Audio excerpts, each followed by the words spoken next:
Today, I am going to share with you my story of how I went from a fresh-faced graduate in 2004 with a bachelor's degree in mechanical engineering to becoming the beauty editor of Cosmopolitan Middle East and living in Dubai, United Arab Emirates.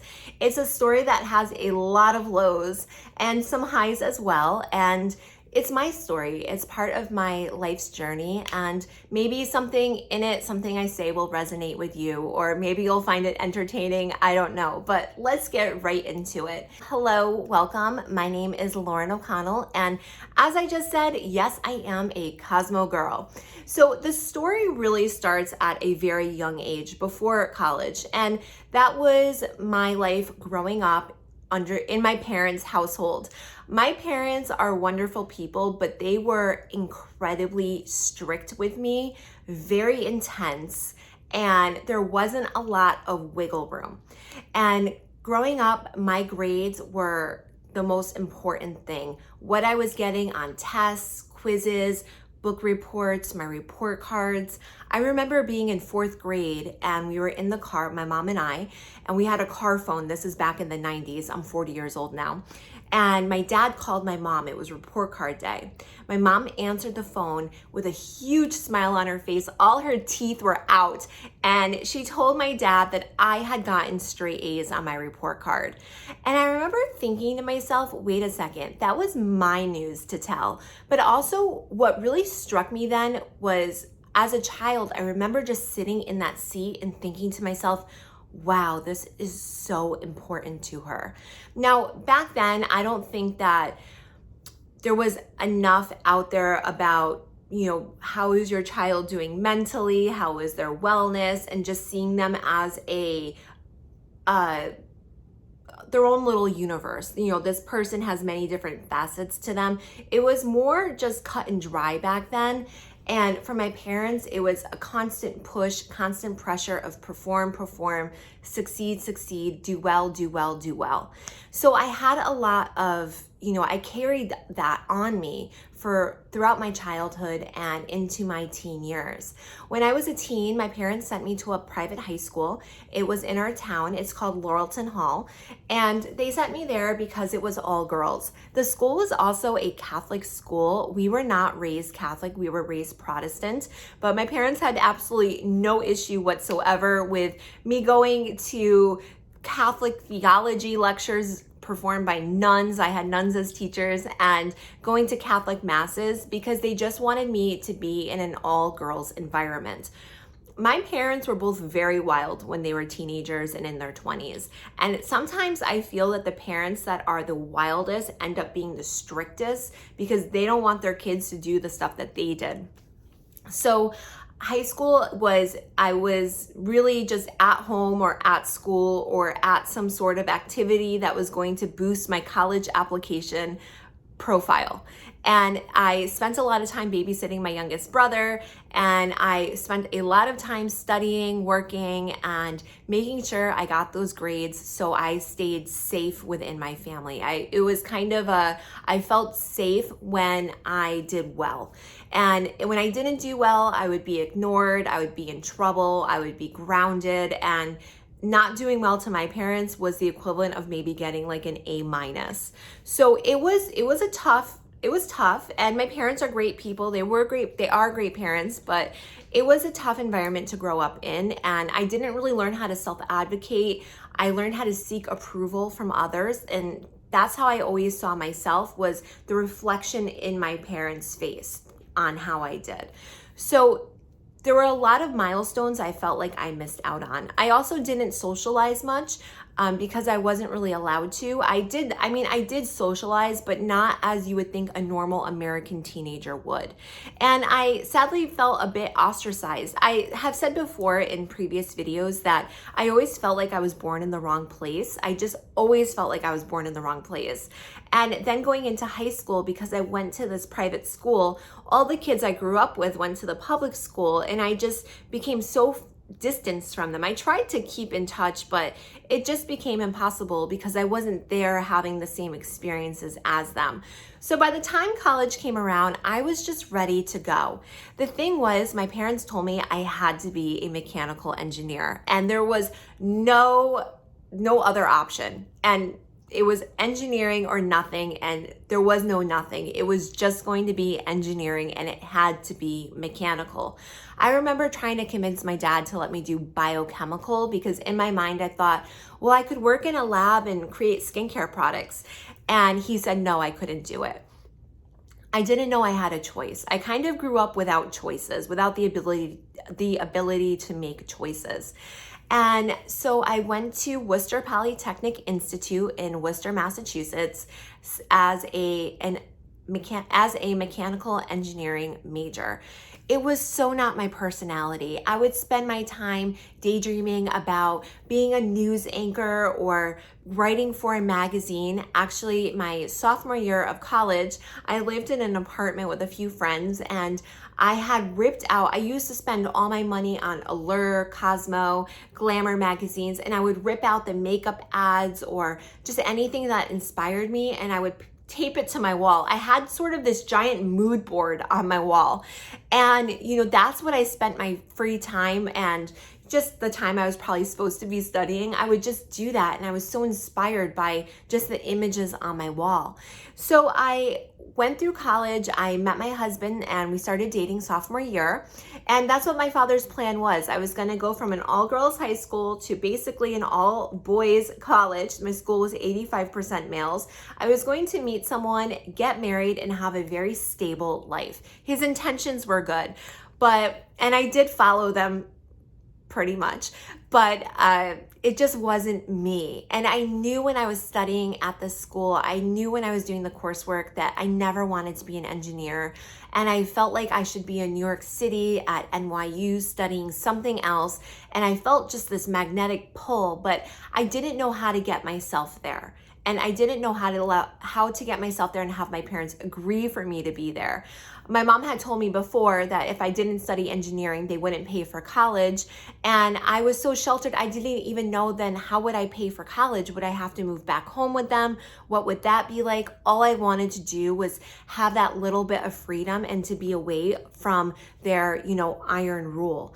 So I graduated with my degree in mechanical engineering, and I got a concentration in biomechanics. I always loved the biology, the chemistry aspect of things.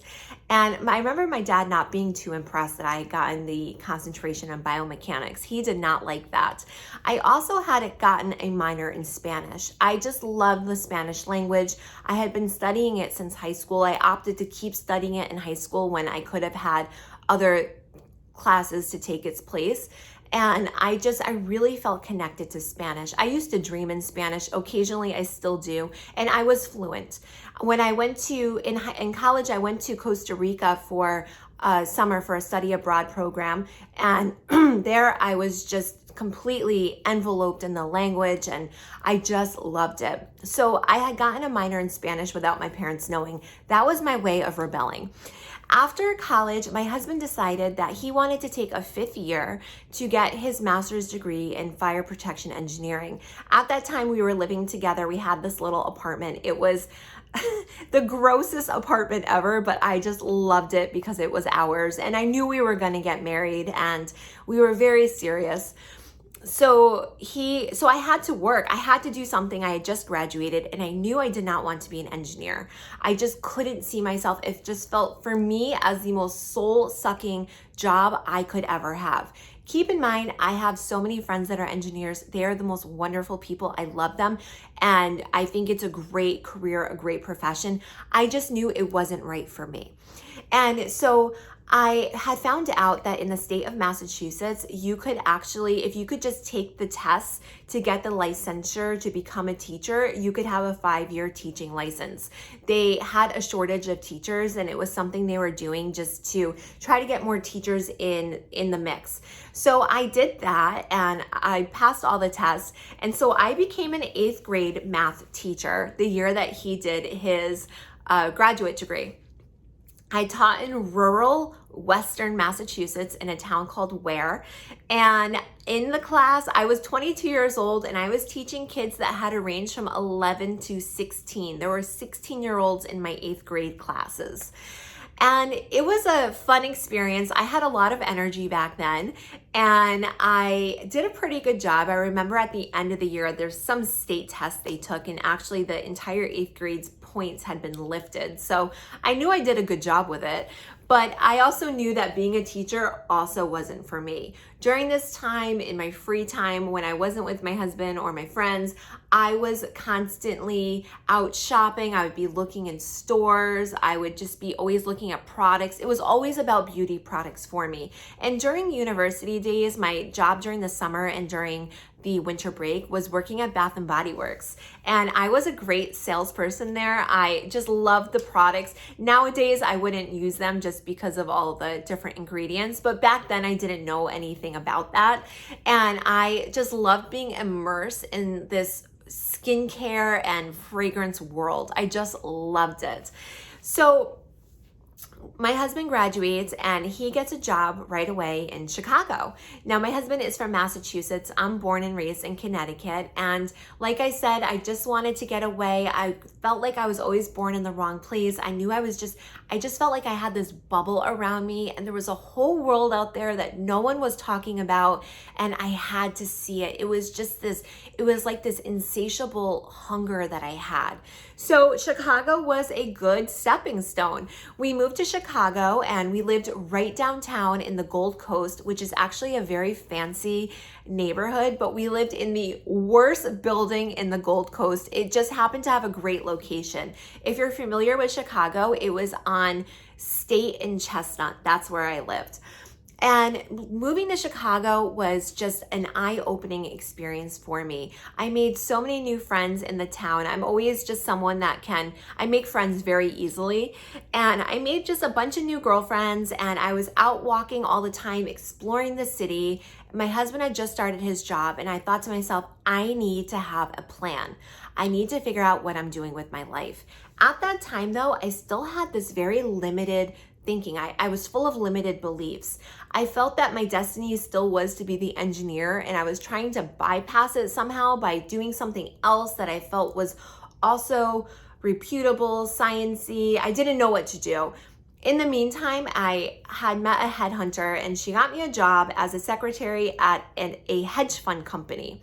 And I remember thinking, well, maybe finance is the way for me to go. I didn't know anything about finance, but I knew I was smart. I could figure it out. So I started working for this hedge fund company that was very small and full of just big egoic personalities. And there I was 23 years old. I was very timid. I didn't have any confidence in me. I was really lacking self-worth because I never knew how to value myself for just who I am. I always valued myself based on how other people thought I was, which is such an unhealthy way to be. So I was working as a secretary and I just hated it. I didn't like the way that I was treated in the company. It just wasn't for me. And I realized quite quickly that the finance world was not really one I wanted to be in. Just lots of older men constantly coming around and flirting with me and me sitting there like, it wasn't for me. Ugh. Gosh. So I said to myself, I have to go back to school. I need to get another degree.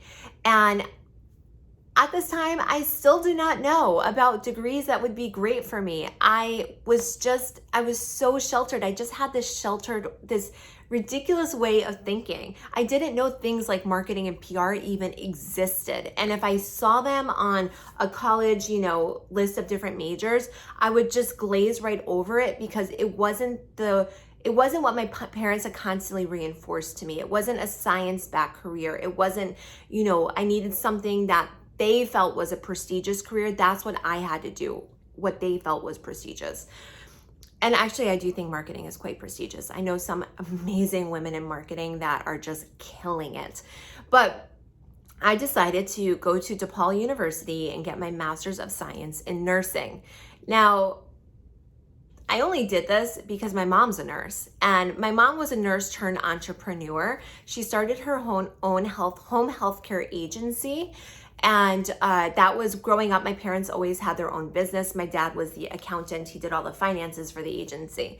So I thought, well, my mom was a nurse and I have some of my aunts are nurses. I guess I'll just be a nurse too. Once again, just giving away my power. So I went to nursing school, and while I found aspects of it really fascinating, such as the dermatology I loved, I ended up getting put into an internship in labor and delivery. I probably delivered about 30 babies, or I was there when they were being delivered. And, there was interesting experiences I had working with a population of hardcore drug addicts. And there was a lot of stuff I was exposed to being in a children's hospital and, seeing different things that happen to children. And oh my gosh, the list goes on and on and on. It was a great program. I graduated and I had my master's of science in nursing, took the test, became a registered nurse. At the time of graduation, just before graduation, my husband had been working in the international division of his company. He had really been moving up the ladder, and his company asked us to move to Dubai. We had gone to Dubai a couple times, and I would go with my husband on his trips abroad whenever I had a break during school. So it was the spring break or a summer break. Whenever I had a break and he was traveling, which he did quite a bit, I would hop on the plane with him and go to a different country, which really fed my soul because I had this urge to just live abroad. I've always had this urge. When I was in high school, I've talked about this in a previous video, but I was on a senior class trip. We had gone to Milan, to Italy and Greece. I was in Milan on this bus, and I made a promise to myself that I would live abroad one day. I just recently had an astrological reading, and I can't remember what it is, but there's a certain planet in a certain house, and the astrologer told me that that is a guarantee that this person will move and work abroad. It was written in the stars. So his company asked us to move to Dubai, and I said yes. I said yes before my husband did. I just had to have this experience. I had a job lined up. I was supposed to be working in Dubai on this new medical center. It was a Harvard medical center that was opening. And so I was going to work as a nurse, but not on a floor nurse because that part wasn't open yet. It was more about the constructing and setting up all the paperwork. I don't really remember what the job was about, to be honest. I went to that interview about 17 years ago, and then the project went complete toes up. So it never happened. So we moved out to Dubai. And when we moved out here, I was 11 weeks pregnant. Surprise! So my life once again took this crazy turn. And now we're living in Dubai. I can't find a job because to be a nurse in Dubai, you have to work 2 years in your home country beforehand. I didn't realize that. I don't even think Harvard realized that when they had given me the verbal confirmation. So who knows how that would have worked out. But I couldn't work and I was pregnant, and then I just said to myself, I said to my husband, how about I just start working after I have the baby? Well, that didn't happen, and within 2 years, I had another baby. So my kids are 2 years apart. And I became this stay-at-home mommy, which I absolutely loved. It was very handy because my daughter ended up having a severe speech disorder. And I, was able to really work with her speech therapist to get her up to where she needed to be. It's called childhood apraxia of speech. My son was very colicky as a newborn, so I don't know how I would have even managed without having any support, any family around to work a full-time job while having these situations going on with my kids at home. During this time, my parents were still, they had cut me off financially the day I graduated from university. So the day I had my university degree with mechanical engineering, they said, okay, we've done our part, you're on your own. And at that point, I felt that they couldn't give me input anymore into my life choices because they weren't supporting me. And I felt like they had kind of gotten me into this mess of being a mechanical engineer instead of helping me develop and figure out what I really wanted to do with my life. So I felt a bit resentful to them. And to be honest, at the time, moving to Dubai and getting so far away from them, it felt great to me. I still really did carry a lot of resentment towards them. And I have worked through that, and I've talked to them about that, and we're, in a much different place now, but there were some rough years there. Anyways, living in Dubai, it was as if I had these blinders on my whole life and they were taken off, and I was seeing the world for the first time. I was seeing colors and, everything. And it was a very enriching experience for me. And it was something that I craved and desperately wanted. So I ended up amassing more girlfriends that I could count. And I loved the fact that we would go out, we would party, and we were all great moms. But when the kids were in bed, sometimes the moms and with the dads, we would just go out. Of course, we had babysitters, obviously, but we would be out, and I would have a friend from South Africa, a friend from Spain, England, France, Germany, Australia, New Zealand, everywhere. And I just loved it. I craved it. I was feeling, my soul was starting to feel very fulfilled. And then everything kind of came to a halt. It was great for years. But around 2018, 2017, I started to feel very depressed. And it was because I didn't feel like my kids had gotten older. They were now in primary school. And when your kids get older, they just don't need you as much. It wasn't like I had these babies that always wanted to be in mommy's arms. Now my kids have their own little social lives, and they had their friends, and they were busy. And while I was still always there, I just had some extra time that I didn't have before. My schedule was loosening up a bit. It wasn't as held as tightly together. I remember being in a movie theater. We had brought our kids to the movies, and the moms and we were all in the back, and we were just chit-chatting a little bit. And one of my friends said to me, "Lauren, you are the person that knows everything about makeup and skincare. Everyone comes to you for beauty stuff. Why don't you start an Instagram account?" Instagram had been up for a little while at that point, and I didn't have an Instagram account that I was really using seriously. I had a little mommy one that I would, play with the filters and just put tons of pics of the kids on. But I thought to myself, you know what, maybe I should. And the thing about me is I always go big. Even in university when I was studying mechanical engineering, I still put my heart into it. I mean, not my heart into it, but I put all the effort I could into it. In nursing school, I did the same thing. I put as much as I could into it, even though I liked it, but I didn't love it. And I knew that I really didn't want to do it with my life. But I felt that if I had dropped out of that school, I would have disappointed people. So I stuck with it. And if anything, I have perseverance. I've been having a YouTube channel now for 5 years. I only recently had a video go viral, and my channel has started to grow tremendously, which has been amazing. But it's like I stick with things. I always at least will try my best. I try to see things through. So my girlfriend said to me, start this Instagram account. And I did, but I started an Instagram account, and then I started a website. And then the more I got into it, the more I realized that my entire life, I had actually been crippled with self-doubt. I never learned how to believe in myself. I never learned how to be confident. And I think a lot of that is because of the way I was raised, with always seeking that outside of myself, seeking approval from my parents, from my teachers, etc. And this Instagram account I started, and then the YouTube channel that followed with it, it was kind of opening up all of the shadow side of me. I started to do a lot of shadow work and to really work on who I was and what's my message I'm sending across. Who am I as a person? And I never knew who I was as a person. I knew that I was my husband's wife, I was my kid's mom, I was my parents' daughter, but who was I couldn't tell you.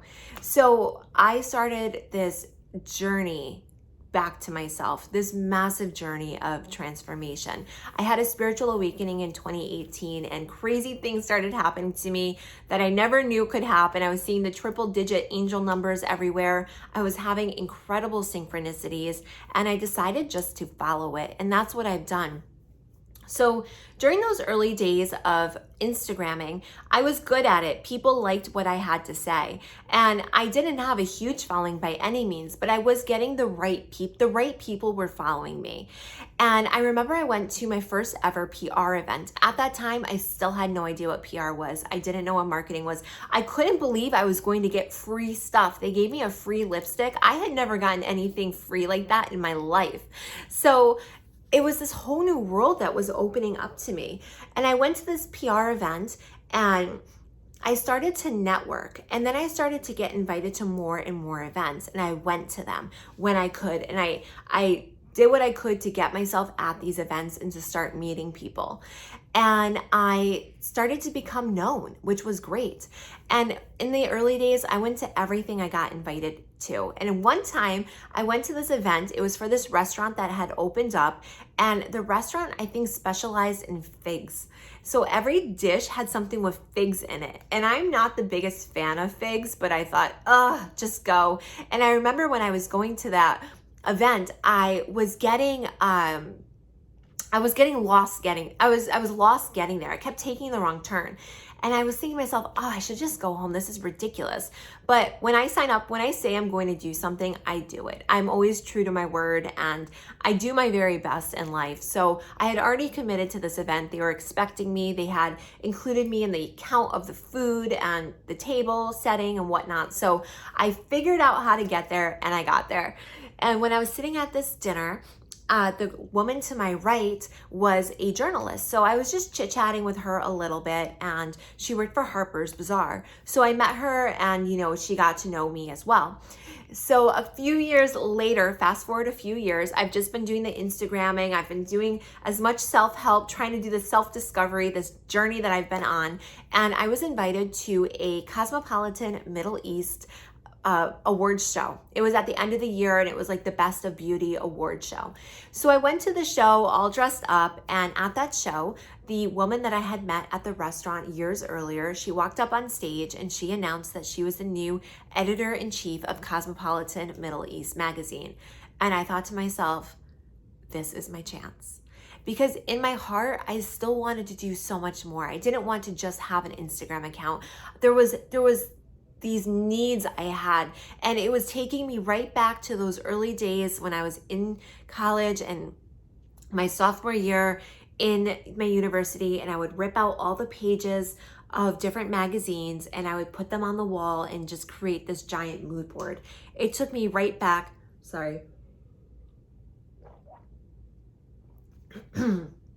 it took me right back to that moment, and I became that version of me again. And I was her and she was me, and I was looking at myself and she was saying to me, go for it. This has always been in your heart.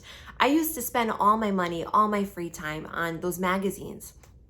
I was a dedicated Cosmo, Allure, Glamour, back in the early days, 17 magazine, YM, all those ones. I loved them. I lived for them. And in college, I would buy them with my spending money. Sorry. I've been talking now for so long.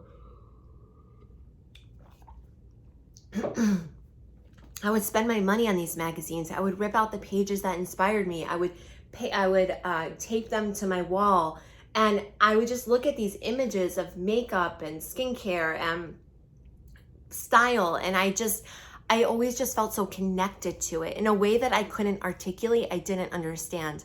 Anyways, at that event, I became that girl again, and and she's never left me, but it was this connection I just really felt. So I went up after the show to Millie, who's the editor-in-chief, and I said to her, hey, congratulations. And she was like, thank you. And I said, I should be writing for Cosmopolitan Middle East magazine, because I know everything about skincare. I love skincare. I research ingredients for fun. I talk about this. And she said, I know you do. I follow you on Instagram, and I think that's a great idea. Yes. And I thought to myself, holy shit. So I went home and I proceeded to chase her for the next 3 or 4 months. She was very hard to get a hold of. She had just started the job and the pandemic had just started. There was a lot going on. But finally, I connected with her, and in April, I sent her my first piece along with photos I took of myself. It was for a face mask that cost, I can't remember. It was a face mask that cost less than $2 US. I did this little article on it. And actually that article ranked in the top 10 on their digital site for that month. So the editor-in-chief was impressed, and she said to me, write more. I wrote more, I kept writing, and I wanted to do more. It just wasn't enough. And I kept saying to her, come on, let me do more, let me do more, let me do more. And finally, actually what happened was the digital editor ended up taking a few weeks off for some reason, and she needed someone to fill in. So I volunteered to do it. And on day 2, she looked at me and she said, I absolutely love you. I did it very well. I'm a quick learner. I went in strong. And she said, I have to have you do more. So slowly but surely, I became the beauty editor. And that's what I am today. And I'm not just a beauty editor, because I actually freelance, which is great. So I work from home and I have all the time I want with my kids, and I can have my YouTube channel and, you know, everything else I want to do because I have a lot of flexibility. But I'm working on other projects right now that I'm so excited and so passionate about, and things that have been in my heart since I was a child. And I feel like I've just come full circle. I manifested this. I manifested it without realizing it when I was back in that college apartment room pulling out those magazines. I was manifesting it every time I was buying those magazines. I knew that there was something in my heart that I had to bring to me. And the thing is, in my story, I have gone so far off track. My GPS went all over the place instead of just being in alignment with who I am. But no matter what, it will always come back. What's meant for you can never, ever, ever pass you by. And that's what this story is truly about. And I'm telling you that whatever you have in your heart, that little inkling, just that thought, if you're thinking to yourself, you can't do it, I'm telling you, you can. You just have to be open to how you do it. Maybe it's not going to be the story that you have in your mind. Maybe you have limiting beliefs around it, but trust me, you can make it happen. If I did, so can you.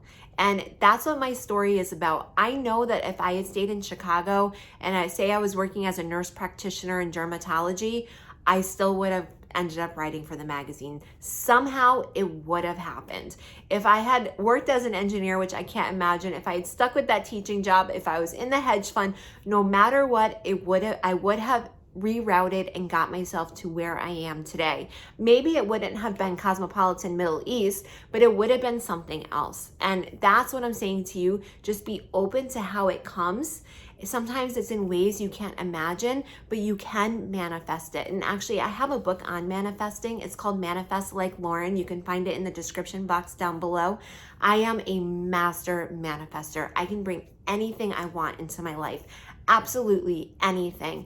And I feel like I've created my own code, or I've cracked the code. I don't know. I have a formula. I use it every single day, and whatever I want, I bring to me. So I share all of that with you in the book. It's only $29. It's 30 pages. It's like a guidebook, and a lot of people have purchased it, and people are saying amazing things. So if you made it this far, thank you. And please, in the comments, maybe leave me a little heart emoji just so I know that you made it here. I appreciate that. If there's any other types of stories you'd like to hear just about my life, my journey, let me know. Any types of vlogs you'd like. And in the meantime, I am going to leave you on that viral video that kind of has changed my YouTube channel around. It's been an incredible month for me. It's right here, and I think you're gonna love it.